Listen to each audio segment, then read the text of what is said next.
Mike Radich here, and I'm now joined on the phone by former King of the Cage Flyweight champion, Abel Cullum. Abel, how are you? Doing great, Mike. How are you? I'm doing good. Abel, you got a fight coming up September 12th at RFA 18. Before we start talking about that fight, let's talk about the past here. 3 years, almost 3 years, when you finally step into the cage against Ulysses Gomez. Where have you been? You know, your nickname is the Silent Assassin, and that's what you've been these last couple of years. Silent. We haven't seen you in action. Why the layoff?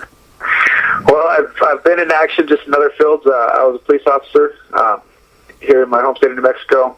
I also, started a family. I have a son now, so he's 9 or 6 months old. His name's Kai. So I've been busy, not necessarily in the fight scene. I've been staying active. I've been keeping up with my jiu-jitsu and my training and stuff, but just not being active on the big stage, I guess. Just staying busy outside of it. So you decided to quit working at Family Vision after all these years? I did, yeah. I was the eye doctor for 7 years. I've been wanting to be a police officer since I was a kid, so it was just something I wanted to get done. So I did it. I became a certified officer for the state of New Mexico and enjoyed it. But I don't know. I was starting to look at my time clock there. I'm getting a little up there. I'm 27 years old, and I've been helping friends of mine getting ready for their fights. So I was contacted by Ray Borg. He asked if I'd help him get ready for some of his fights, and I was more than happy to. Made the trips, started training, going through his fight camps and stuff, and just. It's in my blood. I missed it. I loved it, and I couldn't stay away any longer. I put law enforcement, on the back burner for a little bit, and I'm going to focus. First time ever, I'm not working a full-time job. I'm full-time training and getting ready for this fight. I'm going to go all in. This is my last chance. I realize that everybody's got a time card in this in this business, and I just want to go all out, go all in, and take it as far as it'll take me. Was this always the plan? You said become a police officer. Now you started a family. Was the plan always to come back to fighting, or did you just get that itch and you didn't know that you were going to get it back? Like was it always the plan to return to fighting, or at that time you were pretty much retired? Well, in my mind, since my last fight, I knew I left the sport too soon. I knew I was far from reaching my potential. I knew that. There was a lot of regret that would have been there in the future. So I never officially, said, I'm done. I knew that there was a time that I would want to come back eventually, just because I couldn't end it. It was on big stages, but I lost my last 3 fights. It's not a way to end a career, not a way to end anything. And looking back at that in the future would definitely be hard for me. So. Yeah, I did always have it in my mind that I was going to come back and return to fighting. I just didn't know exactly when. I didn't know exactly how. But some things happened, and I put it together, and this has got me where I'm at now. I'm training here at Chavez Dojo and Fit in HB here in Albuquerque, New Mexico, full-time, and loving it. Now, you're only 27 years old, but you just said that this is your last chance to make a run in this sport. Why? I mean, I'm a little bit surprised that you're only 27. I thought you were a lot older than that because, you've been fighting for a very long time. But why is now the last chance for you in this sport? Well, I feel like I'm entering my prime. I mean, it's not going to be a short window. I'm saying that this is definitely, this is the time for me to do it. I'm entering my physical prime. I'm feeling really good. This layoff has done my body a lot of good. Giving a lot of time to heal up. I had some things that every fighter has those little things that they just nag and nag and nag. But my body had the opportunity to heal, and I feel great coming into this fight. And this being my last run is just that. I think that once this window closes, I don't know how. That's a tough question to answer, but Right. I'm not saying it's a short window. I'm just saying this is my last run for sure. So I'm going all in. I'm going all out, and it's going to be fun. I see. So win, lose, or draw, you'll fight on after September 12th. This isn't like, okay, if I don't beat Ulysses Gomez, I'm done. No, that's not what I'm saying at all. Okay, the plan is definitely to win this fight, but right. I'm not saying if I lose this fight, I'm done. No, I'm saying this window, this athletic, physical prime of mine, I'm saying the 3 to 5 years, this is what I'm talking. So this is my last chance. I can be a police officer at 50. I worked with one that was over 50, so I know that. So okay. I can't fight at 50. Okay, gotcha. Now, when you're mentioning where you train, you didn't mention Cullum Ground Fighting, your gym. Is that still open? No, actually, that my brother, my father, and I, we ran that gym for about 7 years in Tucumcari, and we just Tucumcari is a small town. You just go through so many training partners, then you can't. It's hard to keep good training partners inside the gym. So we decided to just separate and move on. They're in the gym in Little Rock, Arkansas, and then I came here to Albuquerque. We're just that definitely our base is always going to be Cullum Ground Fighting, but we just for more training partners and for more opportunities in other fields, we just had to move on. Oh, I see. Now, your last 3 fights, when you were active in the sport, September of 2010, you had that very close fight with Jimmy Rivera. A lot of people still think that you won that fight when you fought him back at King of the Cage No Mercy. Then you had the follow-up fight to that, tried to reclaim the title after Rivera vacated it. You fought against Jared Papazian, lost the decision, and then you made your return to Japan and fought at Dream 17. Your last fight, September of 2011, you were armbarred in the 3rd round by Umanari. What went wrong for you in those fights? Just when I watched the fights, the Jimmy Rivera fight, I just I've never been one to blame the judges for a win or a loss, so I'm not going to go there. I'm going to see what I've seen, and I've seen that I wasn't pushing the fight the way I needed to be pushing it. I was putting too much time into something that wasn't working. I wasn't changing up my. There's got to be a plan B. There's got to be a plan Z in every situation in the fight because there's so many options. And I didn't abandon the takedown. When I couldn't get the takedown against the cage, I should have realized, okay, I'm not going to get the takedown against the cage. I got to do something different. So just for the Jimmy Rivera fight, I don't know.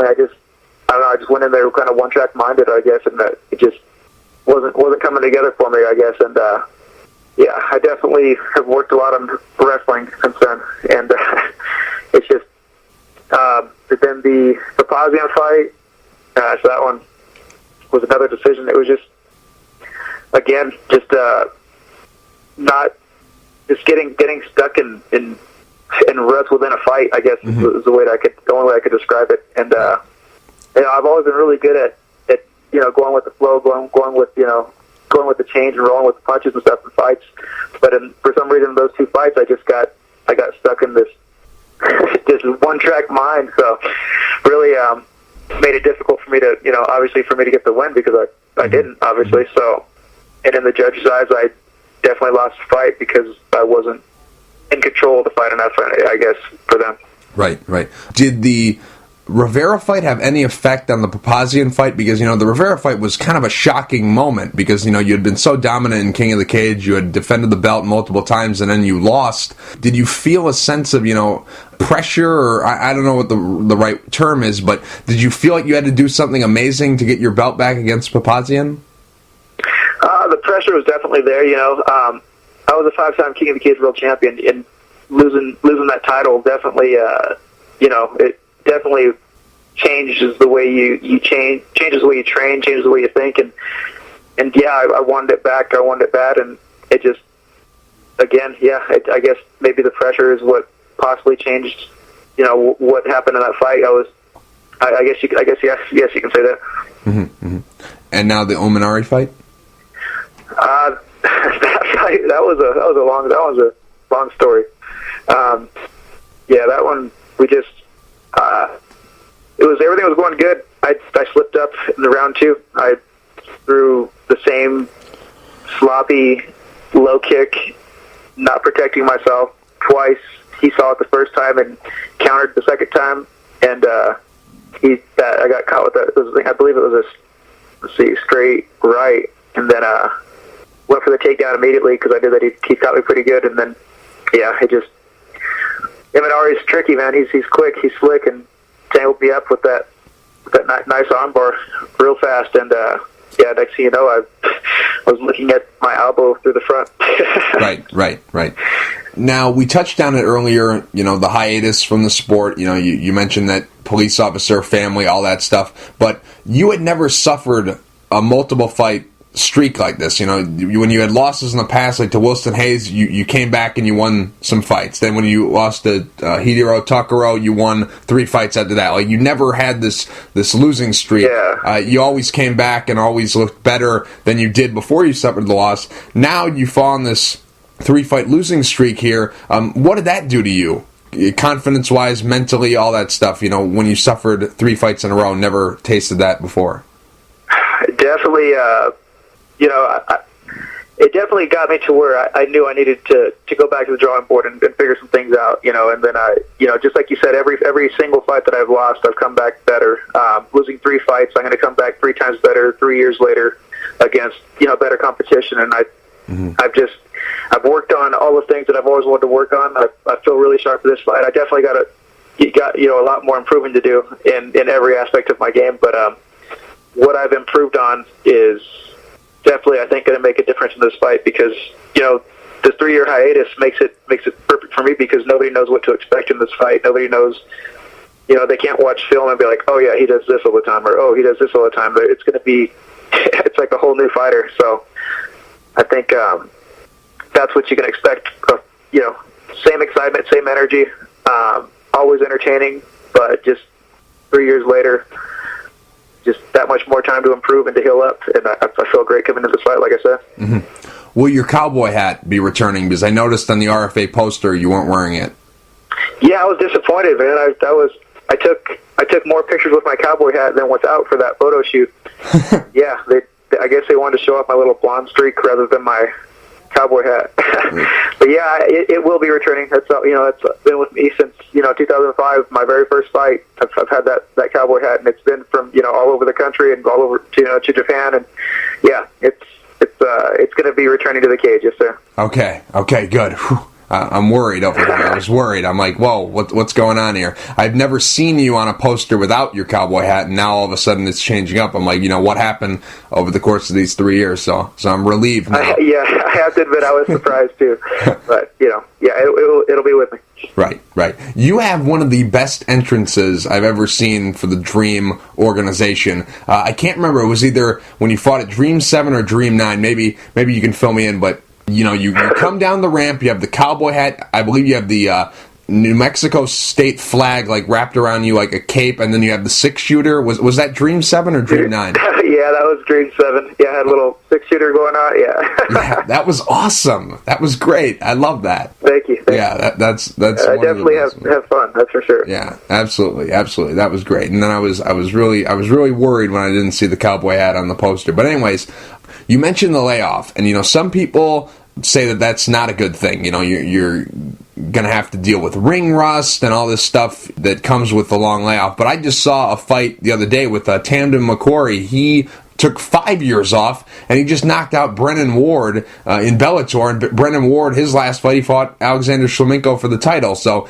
anything can happen. I don't really buy into all this ring rust stuff, with a long layoff. And you haven't even been out as long as him. He was out for 5 years. You've only been out for 3. So do you think you're going to have to deal with any of that ring rust? No, I think it depends on what you're doing in the off season. Obviously, he was doing his work. He wasn't taking 5 years, he didn't take 5 years off, Mm-hmm. on a lounge chair, watching TV. He was obviously working to improve and, working to make a comeback. So I think that's a difference maker. And I have some of the best training partners, that some training sessions are, sometimes a little bit more intense than most fights I've ever been in. So, I think, that being the case, ring rust isn't going to be an issue. I train with a variety of people. I train with new people all the time. I've been traveling a lot. I've been up to Utah. I've been here in Albuquerque, different gyms. So training with new people, I think just the ring rust comes from, having the same repetitive, training partners in front of you and then going and fighting somebody totally different. I think that's where you get shocked. And because I've been shocking myself throughout this entire training camp, I don't think ring rust will be an issue. Mm-hmm. And, I grew up in the cage. You said it yourself. I've been fighting forever. Right. 18 till 25 years old. I'm more at home in the cage than I am here inside of my bedroom. So. Right.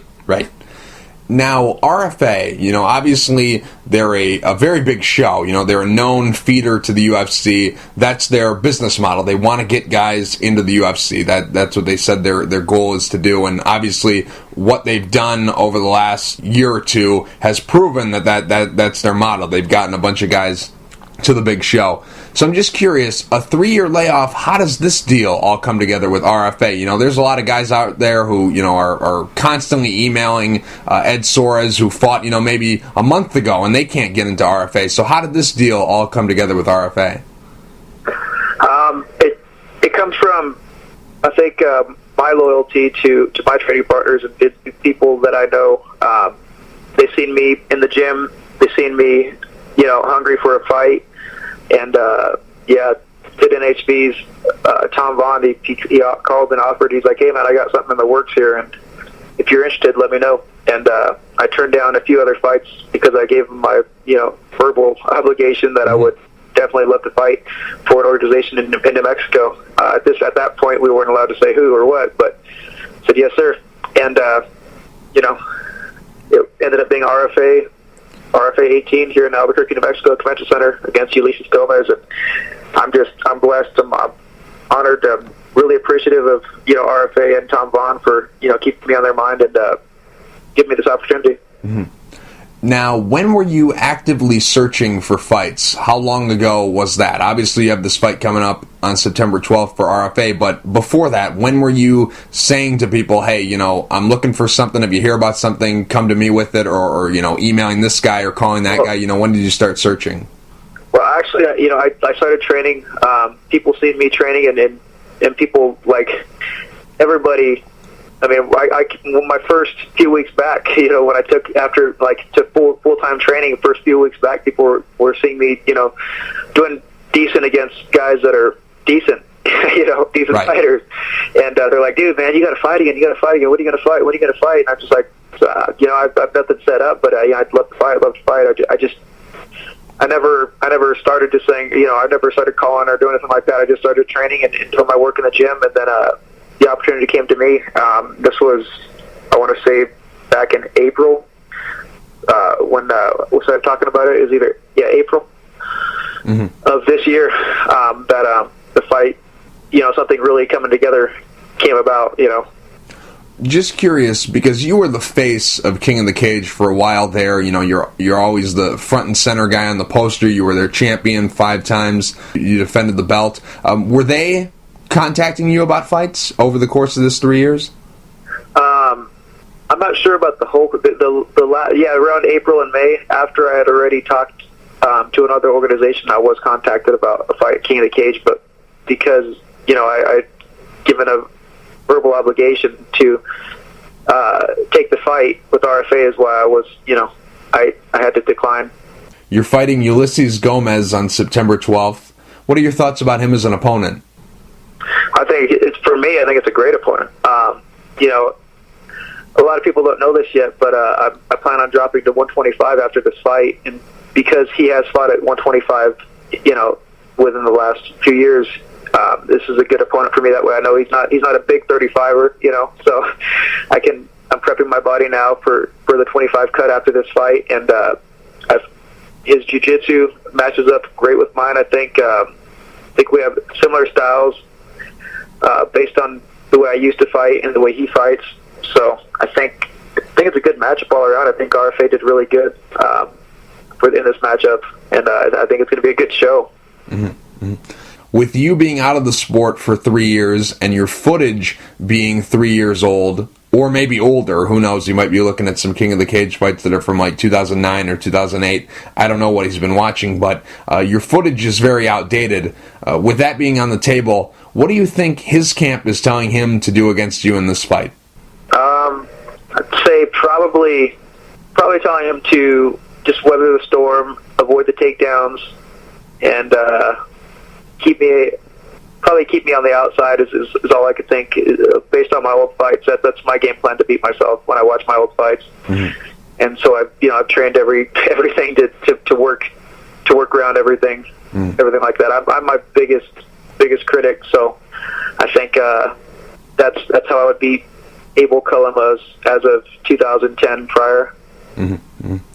Now, without revealing too much and not giving away your game plan, where do you feel you have the advantage in this fight? I feel I have the biggest advantage in this fight here in New Mexico, right. in Albuquerque, New Mexico. I have elevation at my favor. I have fans in my corner. I have, I love fighting in New Mexico. That's like, it does something to you. I don't know how to explain it to anybody that's not a New Mexican fighter fighting in their home state, but the New Mexico fans they just feed you so much, and it just does something that's it's like powerful, man. It gives you this energy that it's undescribable. I wish everybody had the opportunity to feel the way you feel fighting in front of the fans, New Mexico fans that love you so much and that want to see you do good for their state, in their state. And I think this is that's my biggest advantage in this fight. So. Right. It's been 3 years since you've been in the cage or the ring, but it's been 4 years since you fought in New Mexico. Does that kind of make things, more ramped up? This anticipation of a return, does it make a little bit more energy because it's been so long? Oh, yeah. Yes, when I heard that the fight that was being offered to me was in New Mexico, yeah, I definitely, I'm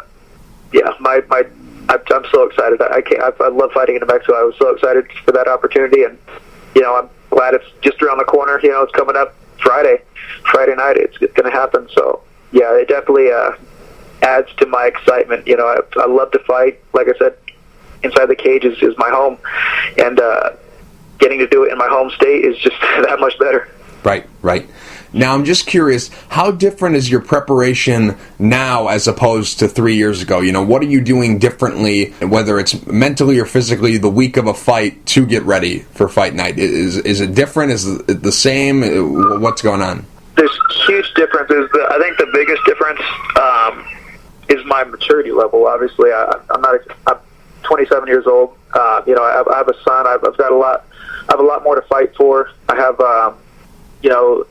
a good state of mind. And then here in Albuquerque, I'm at new fight camps. I'm working a lot on new techniques and, keeping up with all the stuff that I've always done. So the biggest difference is, well, other than those, I think the other biggest difference is I'm training full time. I'm putting in a lot of hours a week, to fight. I don't have to worry about working a full-time job. I've got people that are helping me out, keeping me, financially stable to focus on this fight and this fight alone. And, I'm going to be definitely more focused due to maturity and due to time that I can put into preparing for this fight. Mm-hmm. Now, before this 3-year layoff, you had a very solid fan base. So I'm just curious, now that you're back in the sport, what's been the reaction to you returning, and also what's been the feedback you've gotten from some of your old fans that are excited to see you once again compete in mixed martial arts?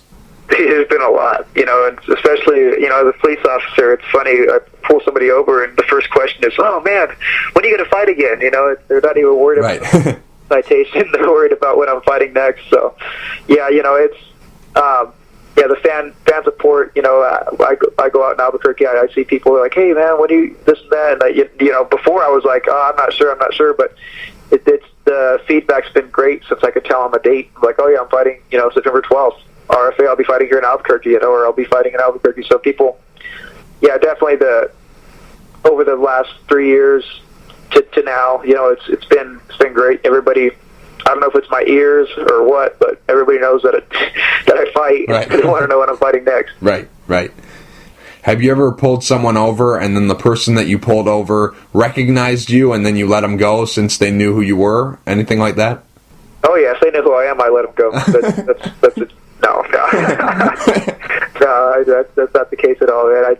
It is cool. It's flattering. It's great. I appreciate it. I definitely appreciate fans, but you gotta do what you gotta do within your profession. Right. I hear you. Now, I'm just curious: is this a multiple fight deal with RFA, or is it just a one-off because they're coming they're coming to New Mexico and you're a New Mexican fighter? So, is this a one-off or is it a multiple fight deal? This contract was signed for one fight. It's a one-fight deal. Okay, I see. Now, do you consider this a comeback to MMA? Do you consider this fight your comeback fight? I I do. Yes, definitely. You know, I had 3 years off. It's definitely a comeback fight. And yeah, I would definitely consider it that. Now, it's been a while since you fought, and it's been a while since you fought on TV. The last time you fought on TV was on HDNet, which is now Access TV, when you fought against Jimmy Rivera. So I guess you're kind of coming full circle here, fighting on Access TV, which used to be HDNet, and it's your return to the sport. So I'm just curious, obviously, a lot of people, we don't expect them to remember the Jimmy Rivera fight. We obviously know that there's a lot more fans in the sport now since the Rivera fight. So is there anything you're looking to prove, and is there anything you're looking to showcase to people who might be tuning into your fight for the first time? The biggest thing is, you know, I want to just refresh my fans' memories of, you know, what I bring to the cage, what I bring to every fight is just my excitement, my entertainment. You know, I like, you know, it's a competitive sport, yes. And at the end of the day, I want to win, but at the end of the day, we're entertainers. We're here to entertain the fans. It's about the fans. The fans make the sport. So I want to, whether they're there to watch me or whether they're there to watch who I'm fighting, I just want them there to watch the fight, and I want them there to see a fight. And that's what I bring every time I go into the cage. I don't dance around. I don't play around. I don't like to waste time. I like to fight. And you know, hopefully it gets new fans, and they see that, you know, whenever I'm in the cage, they expect some, you know, a fun fight. Mm-hmm. Definitely. Well, Abel, I'm glad you're back. You know, I was wondering where you've been, and you know, I was really surprised when I found out you were fighting for RFA, because I was going to track you down and find out why you weren't fighting anymore. You know, I'm a big fan of yours, and you know, I remember you from the King of the Cage days and the Dream days and all that stuff, and even the Elite XC days when you fought against Wilson Hayes many moons ago. So, you know, I was wondering where you were, and now I'm happy that I find out that you're fighting for RFA, so I'm glad you're back in the sport. I think you're a very entertaining fighter, and I think the sport's better with a guy like you in it than outside of it. So, real quick before I let you go, do you have any sponsors you'd like to thank, and is there anything you'd like to say to the fans? Definitely, I'd like to, you know, thank everybody that's going to go out and watch the fight, whether it's on Access TV or here in Albuquerque, New Mexico at the Convention Center. Definitely want to thank Quality Lube and Tire. Thank Chavez Dojo. Grandmaster Chavez has been doing a great job prepping me for this fight, keeping me mentally focused, and getting my stand-up is where it needs to be. Definitely thank Fit NHB, all my training partners over there, you know, Ray Borg, you know, it's Tim Sosa, all the guys over there helping me get ready for this fight. Definitely been great. Just, yeah, come out, watch the fights, man. It's going to be great. Thank you, Ulysses Gomez and RFA, for the opportunity. Mm-hmm. Abel, thank you for taking the time to talk. I really appreciate it. Good luck September 12th at RFA 18 against Ulysses Gomez. And thank you, Mr. Radich. I appreciate the interview. Yeah, hopefully hopefully I can give you what you want when I come back, man. This comeback fight, like we called it, is going to be definitely put in a lot of work for, so it should be good.